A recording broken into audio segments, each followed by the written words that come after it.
Hello and welcome to This Day in Esoteric Political History from Radiotopia. My name is Jody Avergan. Today, the first of two episodes we've been wanting to do for a long while about something that means a lot to at least a couple of us in this conversation, but we're going to do two episodes on the American Girl doll series. American Girl dolls are a series of historical dolls. They're on the bigger side of things. I would say they're definitely bigger than a Barbie. They're intended for kids who are maybe on the older side, 8, 9, 10-ish years old. We'll get into all this. And they all relate to American history in some way. So some of you listening will know exactly what we're talking about, and you'll be like, oh yeah, I had a Samantha, I had a Molly, or I had an Addy, or whatever. And some of you will have no idea, but trust us, they are a phenomenon and also a really interesting lens into American history, both in terms of the story that each doll tells about a particular historical moment in American history, and also the choices that American Girl doll itself made in terms of which dolls to make, which dolls not to make, which stories to tell, etc., etc. So, our guest for these two episodes on the American Girl doll series is none other than Aisha Harris of NPR, cultural critic, host of NPR's Pop Culture Happy Hour. She was also at Slate, where she wrote a bit about the American Girl doll phenomenon.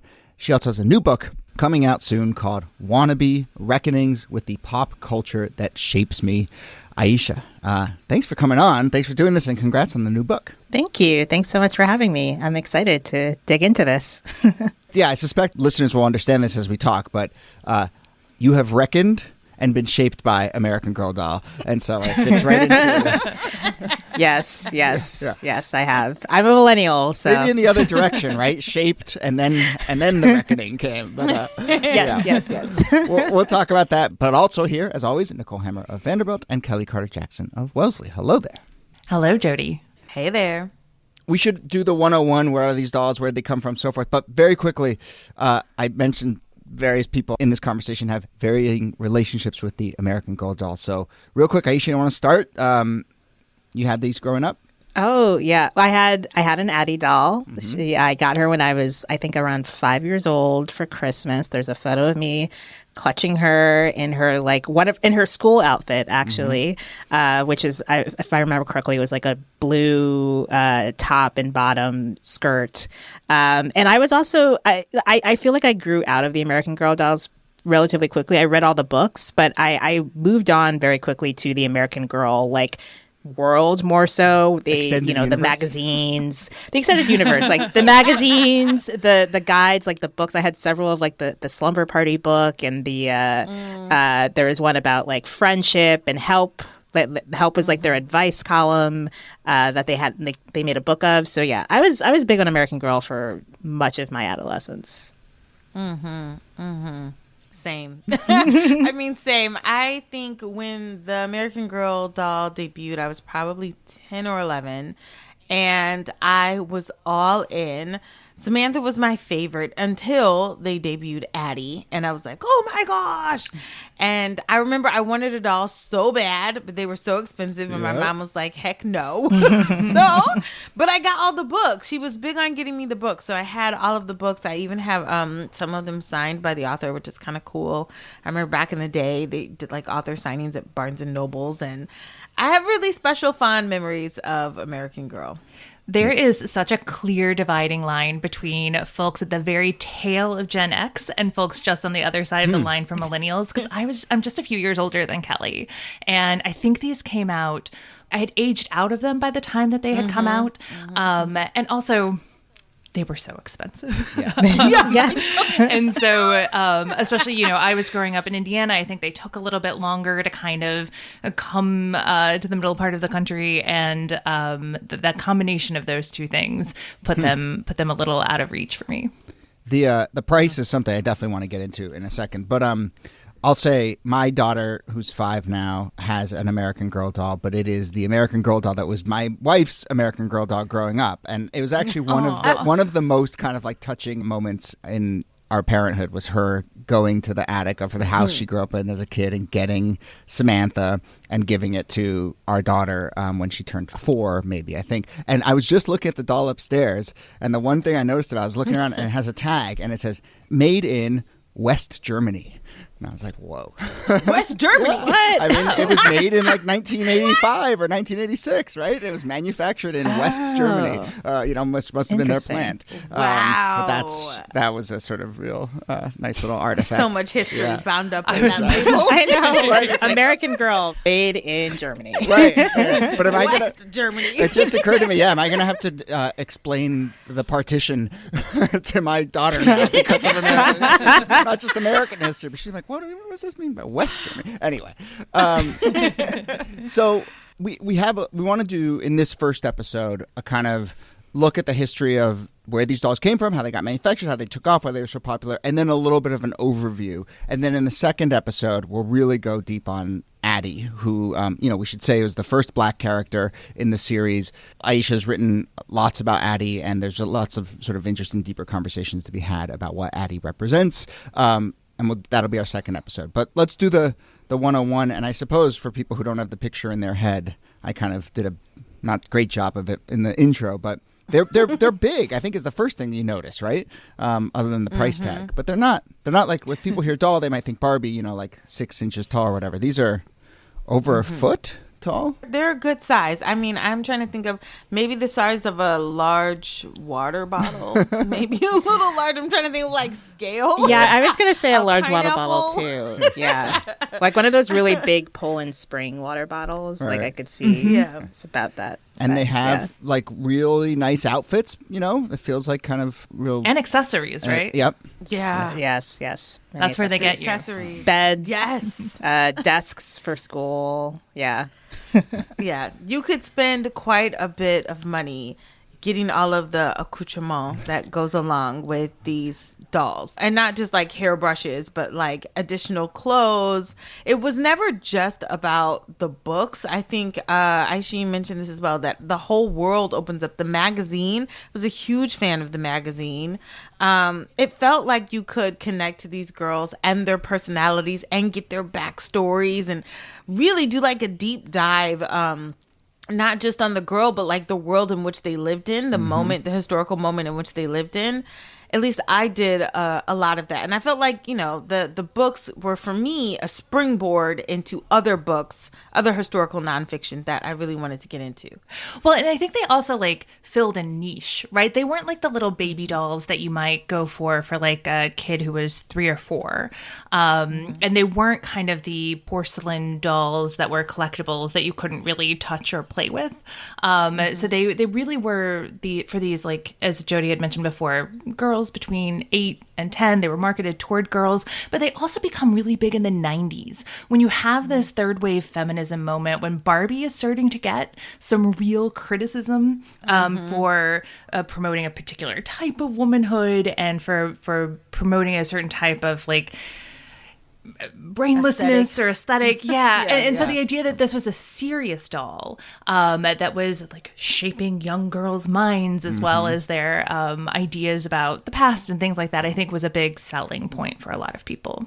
And I mean, it wasn't just a selling point, but the origin story of the company itself is that the founder of the company in 1986, the company I think is based in Wisconsin, the woman who started the company and started the line took a trip to Colonial Williamsburg and sort of noticed like, oh, there's a lot of toys and there's a lot of books and stuff, but there aren't dolls here. And maybe there is this niche, as Niki pointed out.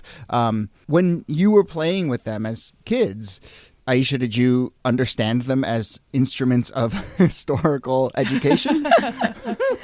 Well, I mean, yeah, I think like perhaps a lot of kids, because these were expensive. And even though I did eventually wind up getting the dolls or a doll, I think like a lot of kids, I had the books first because, my parents were like, this is expensive. But the books, yes. And the fact that there was a historical component, and especially my father is a huge history buff. So anything... I grew up in a house with like lots of educational toys. And so this was just a natural fit. And I always had that understanding that these weren't just dolls. They also had backstories. And these were things that were supposedly happened in the past, or like, I don't think I had the concept of them necessarily understood the concept that they were historical fiction, but I did understand that they were a part of history, or like this was an interpretation of how people lived in these different eras. And I feel like you didn't have a lot of historical references for children at that point. I mean, the only thing I can think of was like Little House on the Prairie or something like that. Yeah. Or Old Yeller or something where you might, these are all, I'm really dating myself here,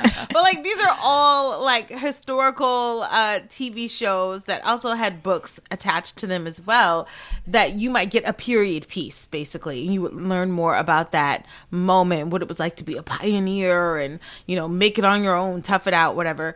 These stories kind of did that for you. And I don't know what it was about Samantha, but something about the Victorian era, I was all about it. It just felt very like glitzy to me. I don't know. Yeah. But I think that there was a way you could tap into something that you weren't familiar with historically, and it makes sense to you. It's also interesting to think about it in relation to colonial Williamsburg. It's this way of sort of both learning history, because I mean, both the American Girl dolls and Colonial Williamsburgs, they have historians, they're trying to transmit information about the past, but it also has this kind of like play acting quality and this idea that you're tapping into something in a different way from, say, reading a nonfiction history book.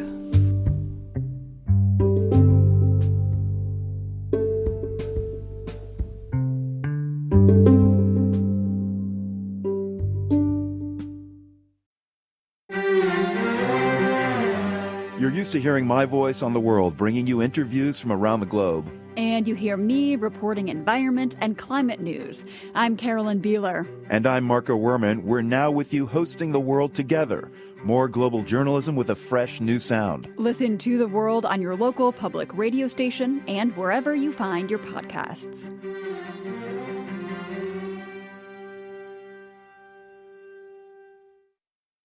So the first three dolls are Samantha and Kirsten and Molly. So Samantha is kind of turn of 20th century, early American progressive era. She was born as an orphan. I think like there's like Annie vibes basically there. She's born as an orphan and then kind of works her way up. But, you know, sort of Samantha tells the story of the progressive era. And then Kirsten is the pioneer, right? And mid-century settlement by whites in the American West, a lot of European immigrants and pioneers. And then Molly is the end of World War II, kind of not exactly Rosie the Riveter, but that kind of era, right? And so are either of you struck by kind of the choice of those first three? I mean, we don't have a ton of reporting as to why those eras, but like, do those strike you as particularly feminist rich eras, or what's going on there? Aisha, I mean, Molly, maybe, if you think about with the World War II era being the first time that white women, at least, or white women of a certain class, like they were involved in the workforce in a way that they hadn't necessarily been before. And, you know, that's, I guess, could be considered somewhat feminist. I do remember liking Molly the most out of all of them, though, because I just really always liked that era the best in terms of just like history and what I like to learn about. Wait, the reason you were attracted to her isn't because, and I'm quoting here from the description, because she, quote, often comes up with various plans to draw attention to herself. I forgot that was Molly's deal. Yeah, I was actually like the opposite of that when I was a kid. So maybe I liked it because I saw something in her that I did not see in myself, because I was a very shy kid. But yeah, I don't know. I was always drawn to Molly because when you get into the 18th, I know this is a history podcast, but like for me, a lot of period pieces that are pre-20th century, my eyes often glaze over. I'm like, I don't know how to. So, no, I'm like clutching my pearls. I'm sorry. All I do is slavery. Well, slavery is a different thing. Like that can be interesting, but when we're talking about just like being out in the West, I'm like, I don't know. Yeah. Roughing it. I kind of feel like that's the deal with Kirsten too. Like you mentioned, Kellie, that Little House on the Prairie.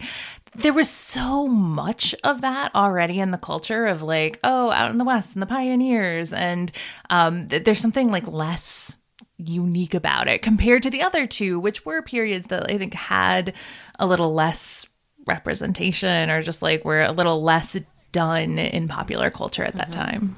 And Molly had glasses, y'all. Like, I can't think of another doll that had astigmatism. You know what I mean? Like, most dolls were like are meant to represent like perfection, you know, like flawless coiffed hair or whatever. But to see a doll that could not look, she didn't look like me, but she looked like some girl that had glasses, that nerdy side or adventurous side or a little scrappy side, you know, she wore denim, you know, like that kind of, I think those ideas about what a doll could look like, that's not a baby and that's not a glamazon, I think was really important. Yeah. I mean, one interesting thing is that all of these characters certainly live in a historical moment and are meant to be an entry point into that moment. But I kind of, just in the little I've immersed myself in this world, I kind of admire that they do largely feel like they are honoring the experience of an individual girl living in this larger world. I think a big part of Molly's experience is that the war is like this like distant thing, but it's like ambient, you know? And she's just mostly concerned with getting up to her schemes and getting in trouble and wearing her glasses and stuff, you know? And so I kind of like that, because that's how a lot of us, especially kids, understand the world. We're like living in a historical moment, but we're not like primary actors in it necessarily. It's girlhood. Any other thoughts? Anyone else want to jump in on other ones that have caught their mind? Yeah. No, I think I'll say that the entire collection, I think, begs a question worth grappling with, which is girlhood universal? Like, is the way that little girls experience their families, their education, the society around them, is there a universal thread or theme that we can sort of tug at? Is there an experience that everyone connects to? Or is it that every girlhood is different, and this collection is trying to show you all of the different ways that you can experience what it means to be, you know, an adolescent or 10 or 11 or awkward or still under the control of your parents or grandparents for that matter. I think those are good questions to ask. I don't always think that the execution has been flawless, but I will say that I appreciate the idea behind getting girls to see themselves in history in all different backgrounds and perspectives. I think there's a usefulness to that.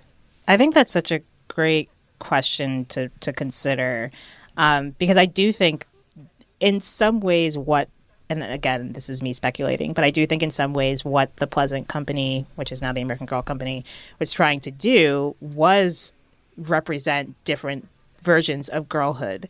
But then that didn't always pan out. And I think also when you think about the different versions of girlhood, to its credit, and we'll talk about this more when we talk more about Addy, but like Addy, obviously, unlike Molly, the real world was not like ambient and in the background. Like it was literally, it affected her as soon as she was born, and there was no way for her to escape it.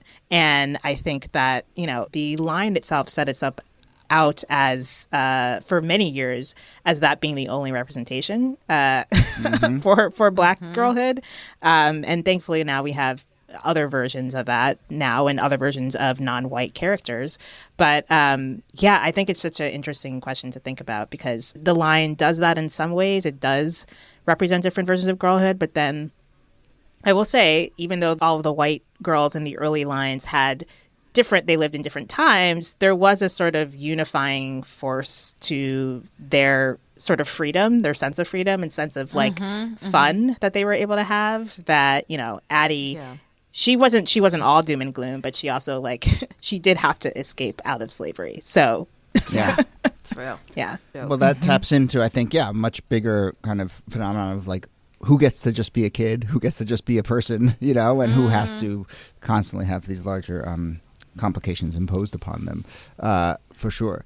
Any final thoughts, or anyone want to shout out any other of the other dolls? I mean, there's now dozens and dozens of dozens. I was trying to figure out which era is not represented. I mean, I feel like there's only so many decades in American history, and we've kind of hit all of them. Can I just say I recently stumbled upon the newest line of historical dolls and realized that they are the exact age that I was at the age that they're supposed to be in the books, and their bedroom, they're representing the turn of the millennium. And I was 11, 12 when when 2000 hit, and everything from the Book It Pizza Hut thing I know. that they have, which I remember doing all the time, and their like blow up couch or chair or whatever, the inflatable chair. Everything about it. I was like, this is my room. Am I that old now? What is happening? Yes, you are, Aisha. Yes, you are. It's rough. It's the Book It thing was what got me. I was like, no, that's too precise. It's too precise. Specific. And the weird thing is there's like a whole section of the country that has like, no, I talked to some people my age who like remember it immediately. It's like a sense memory. And then other people who are like, I've never heard of this. I don't know what book it is. I'm like, okay. I mean, I don't know what to make of the collection in the sense that there's some... I appreciate the scope or the span that they have covered. Like the earliest American Girl is the Native American girl, Kaya Atanmai, represents an indigenous American girl, and I think her story starts out in like 1764 or something like that, or way early on the timeline.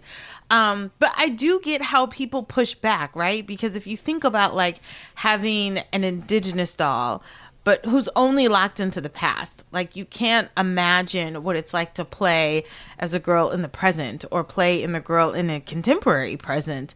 I think that poses a problem. If you are an African American girl and you can only play with a girl that was once enslaved, I do think that limits your options. I think, I push back on that because there's no shame about being enslaved. The shame itself is slavery, but like, there are these ways that I think don't allow for children to have much more expansive ways of imagining play and the past that I think a lot of the white girls get to do more of. But, they have a South Asian girl. They have a Mexican girl, which I think is wonderful, and an Asian American girl. So it's there, but you tease back some of those layers and you got to ask more questions too. I don't want to defend them completely, but like they do also like the historical dolls are kind of their bread and butter, but they do also have you can create your own dolls who look like you, and they can have like contemporary outfits. So like you do have options, and if it's a historical line, it is going to be in the past. but I agree, like it would be nice, like maybe an indigenous doll who is like from 30 years ago as opposed to 100 years ago. Right. Yeah. The latest dolls, which there's a campaign afoot in my household for one, but the latest dolls you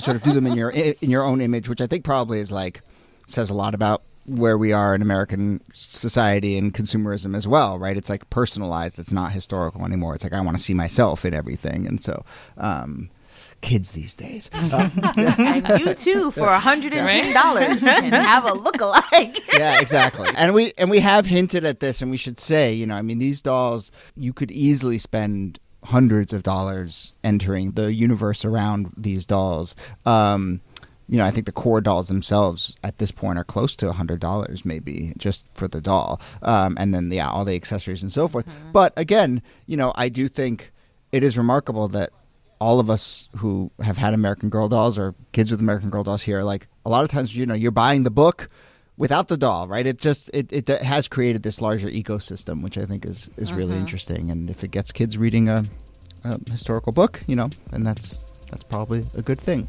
Yeah. I love it. All right. Let's leave it there. We sort of walked up to the edge of a lot of the really interesting questions, especially about Addy. So we will come back next episode and do that. And Aisha Harris will be back with us for that episode. So Aisha, thank you so much for doing this, and we'll see you next episode. Thank you. Nicole Hammer, thanks to you. Thank you, Jody. And Kellie Carter-Jackson, thanks to you. My pleasure.